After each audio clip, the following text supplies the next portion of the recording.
नमस्ते समादरणीय दर्शकवृन्द, हामी बेलौरी कलवापुर बेलौरी सडक खण्डमा छौँ।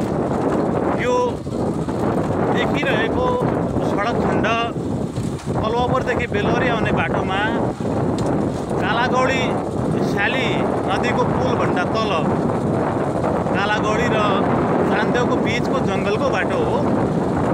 आरक्षभित्र पर्दछ यो बाटो। अनि यो बाटोलाई पिच गर्नको लागि धेरै पटक धेरै जनताहरूका आवाज उठे, संसदमा आवाज उठे, तर सम्बन्धित पक्षले यसलाई कुनै चासो दिन सकेन।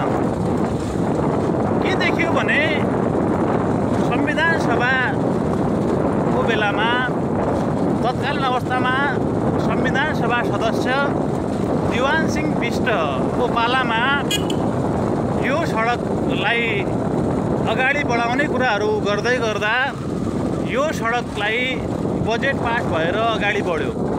तर चान्देउको जुन अगाडि छ, चान्देउ यो आर्मी पोस्ट आरक्षको पोस्ट छ र चान्देउदेखि लिएर यो कालागढी पुलभित्रको यो जुन बाटो छ, यो बाटोमा मन्त्री परिषदको निर्णय चाहियो भनेर यो बाटो पिच सकेन।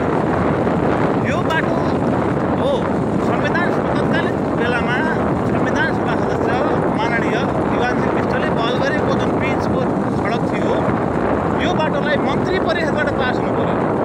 मन्त्री परिषदबाट यो बाटोमा पिचको लागि पास नभएपछि बाटो रोकियो र आजसम्म पनि यो कालागौडीदेखि लिएर चान्देउसम्मको यो बिचमा यस्तो अप्ठ्यारो अवस्था छ।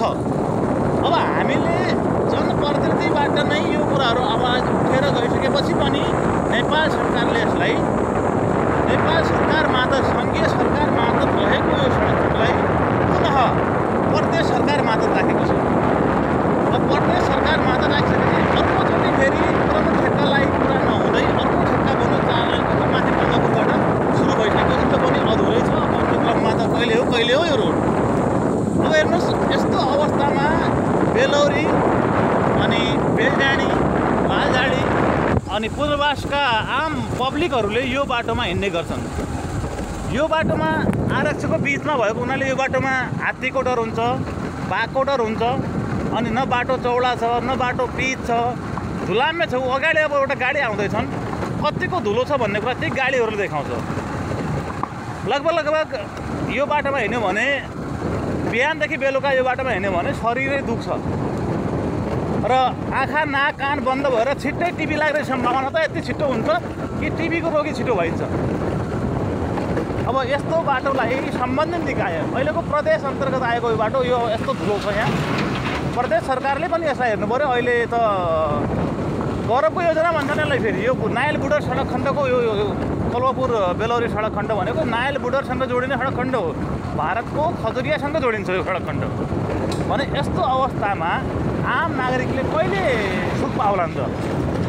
लगभग यो बाटो त धेरै परापूर्वकालको हो। फेरि नयाँ बाटो पनि होइन। कञ्चनपुर जिल्लाको भन्सार कार्यालय छ, छोटी भन्सार कार्यालय बेलौरीमा, र कञ्चनपुर जिल्लाको महेन्द्रनगर सदरमुकाम हुनुभन्दा पहिला पुरानो सदरमुकाम बेलौरी हो। यो पुरानो सदरमुकाममा जाने बाटो यस्तो अवस्थाको छ। अर्को कुरा फेरि यहाँहरूले म के भन्छु भने यो बाटो शक्ति केन्द्रहरूभित्र पर्छ। कसरी शक्ति केन्द्र भने मैले पूर्व